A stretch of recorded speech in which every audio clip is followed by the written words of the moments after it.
Hello, beautiful souls. So, in this video, we are going to be talking about shadow work. If you're not familiar, what is shadow work? This is exactly what we're going to be talking about.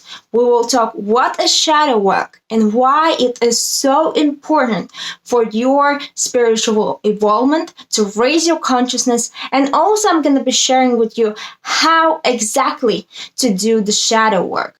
I will also be sharing some of the shadow parts of me, so definitely stay tuned till the end. But other than that, if you're ready to look at your shadow, let's jump into it.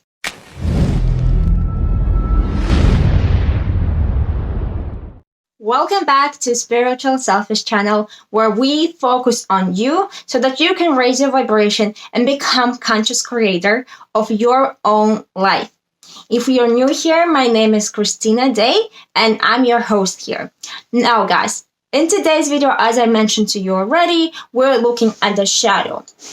What does shadow work? Because for the couple of last days, many people were mentioning shadow work to me, and shadow work were popping up in some feed and so on. So I thought, you know what, I've actually never spoken on my YouTube about doing shadow work. And actually, shadow work is something many people are not familiar with, especially if you're just at the beginning of your spiritual awakening and doing the inner work.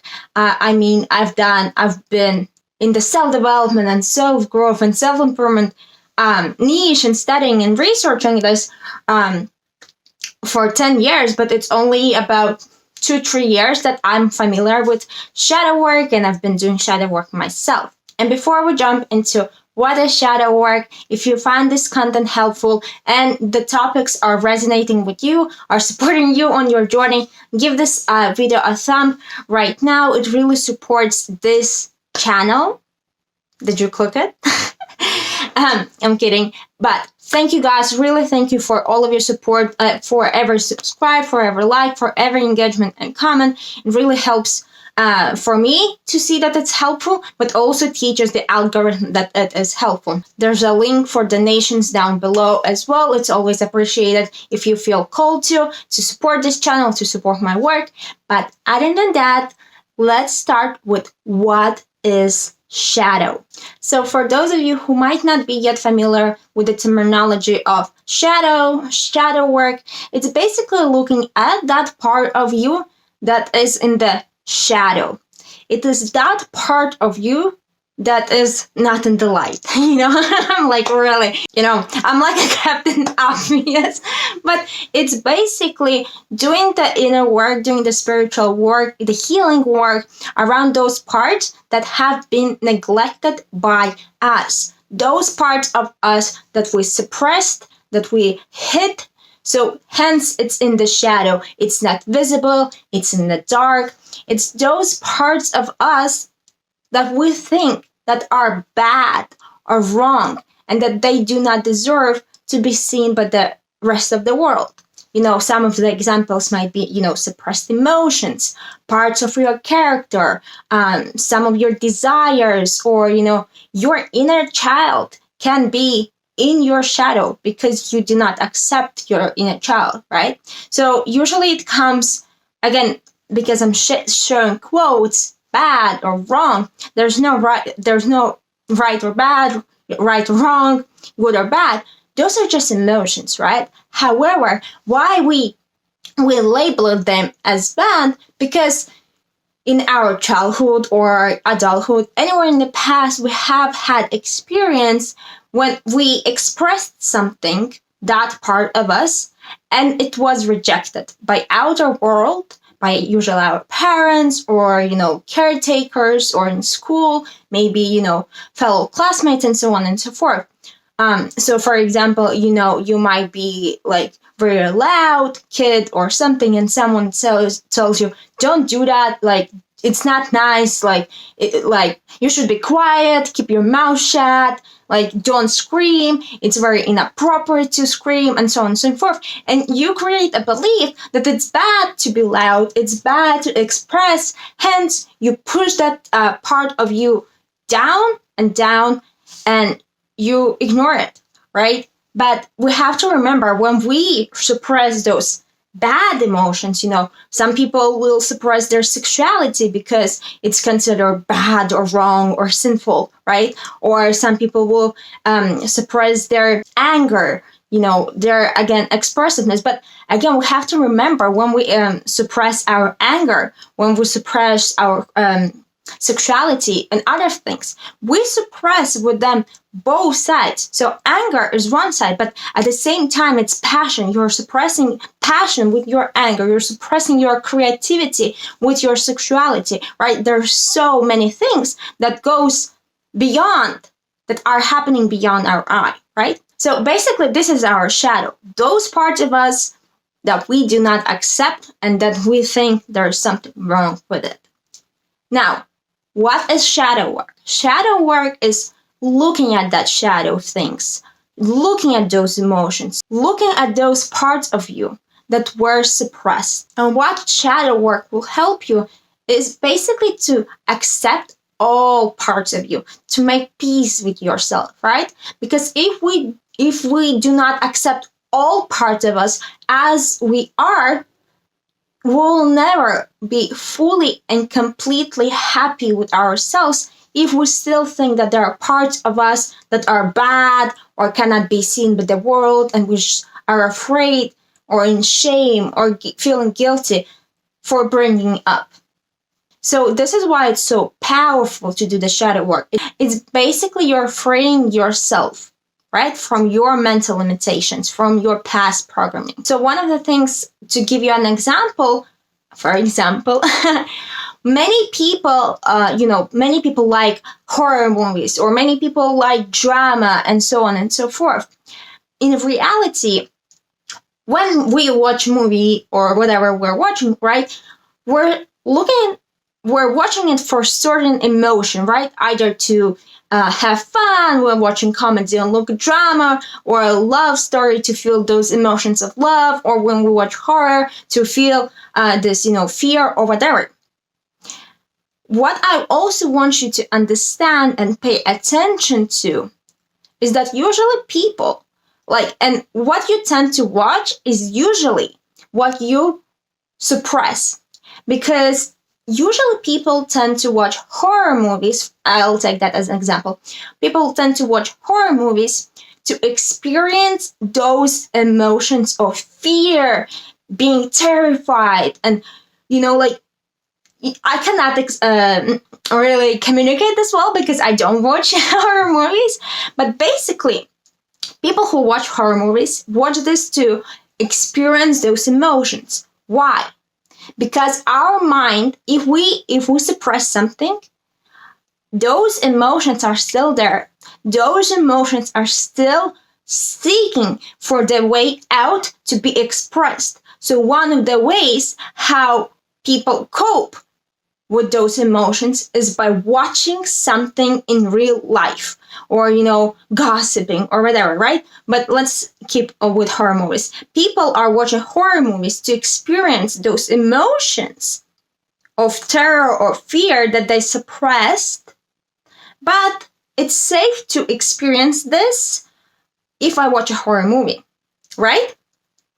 But what is interesting, what is happening, if you would allow those emotions to naturally come up, to naturally be released, we are losing the emotional charge around these emotions. And when we're watching an event in real life or a movie that could trigger those emotions, we're usually very neutral to it.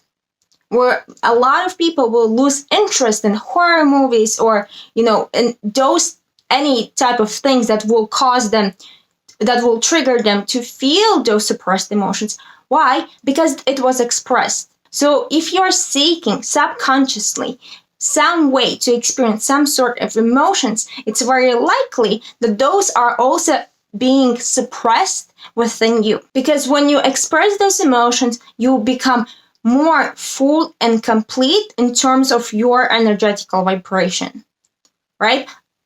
I always say you are full and complete already. However, Because so many people don't do the shadow work and so many people hide those emotions, and then they look in the outside world for those emotions, most people think because of this that they are not yet fully incomplete, because they continue to seek for those emotions in the external world when they actually have to do the inner work, the shadow work, right? And the last thing that that I highlighted, the last thing that shadow work will help you is to raise your vibration. Because when we let go of the guilt and shame around suppressing certain part of us, when we let go of that, naturally our vibration will come up. And if you haven't seen the map of consciousness, I'm going to put the image here.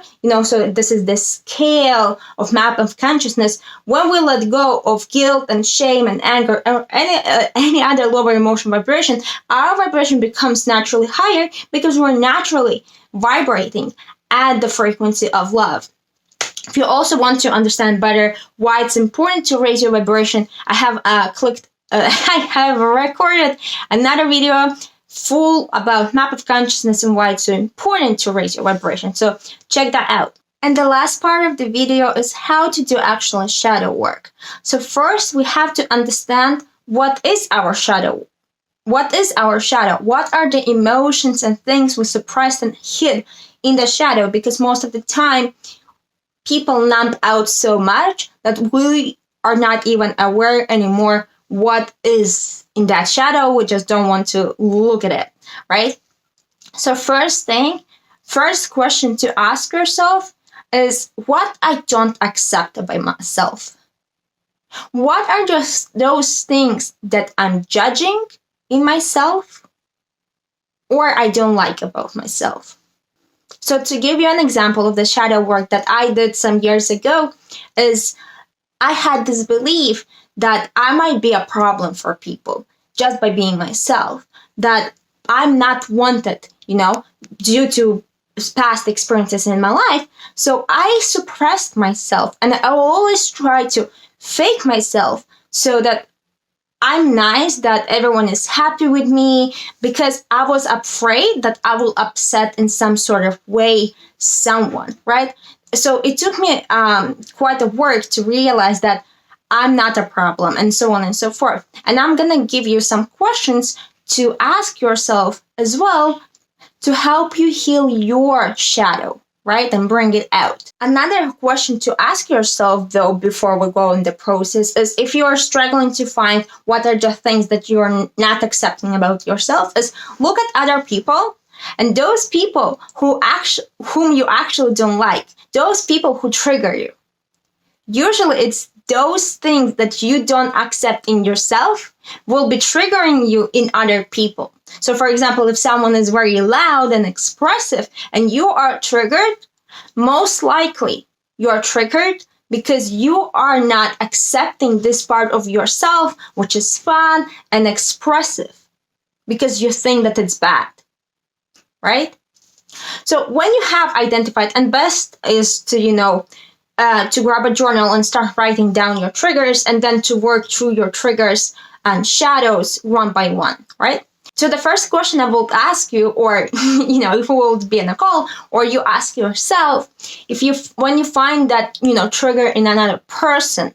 So for example, you are triggered by somebody being expressive and speaking the truth. Ask yourself, why this is triggering me? And most probably the answer, when you really, really, really look down, it's not about the other person. But because you are feeling triggered and you feel this pain and that you don't like these emotions because you label them as bad. And also because deep down inside, this is something that you actually want to do. The next question is that where I don't allow myself to fully step into the same thing that is triggering me, full expression, where I'm not allowing myself to fully express myself. And then the answers may come up, I'm intimidated by other people judging me. I don't want to be too much to other people. I don't want other people to laugh at me because in the past someone said, I'm very silly and so on and so forth. All the things will start to come up. And as they come up, it's really important that you allow yourself to express those things, to feel the pain of the past. And don't forget when those emotions come up, also don't forget to ask yourself why I don't allow, why I labeled this as bad, why I think that this is bad to be expressive, right? So really get to the core of the problem. And when you get to the root of the problem, usually those emotions are like, this is it. This is my chance to be expressed, to be seen, to be heard. And it will come out through cry, through scream, through burping, coughing. Like there's so many ways how you can release. Do not suppress anything, right? Because this is exactly what you're looking for. You're looking for to free your energetical vibration, to free that heavy energy that has been stuck, to free that inner child, that characteristic of yours, right? So when you feel it, you can release it, and then you can let it go. And literally, this is what will raise your vibration. When you do it, when you scream at somebody, when you're really angry, it feels like, now I feel better because you released. It's the same thing when you release old stuck emotions, when you do the shadow work. It's the same feeling. You will feel the relief instantly in your heart, in your body, in your mind. So guys, this is it for the shadow work. I hope you found it helpful. Definitely let me know in the comments. I would love to continue this conversation. If you've been aware of your shadows, have you done shadow work before? And are you committed to do the shadow work now? Because, it never fully ends. Sometimes I've done a lot of shadow work myself, but sometimes there are some things coming up and I'm like, oh, okay, I did not know that, there is this part that I do not accept of myself or that's still there. So guys, leave down a comment. Don't forget to subscribe if this content is helping you to raise your consciousness. And I'll talk with you next week, next video. Bye.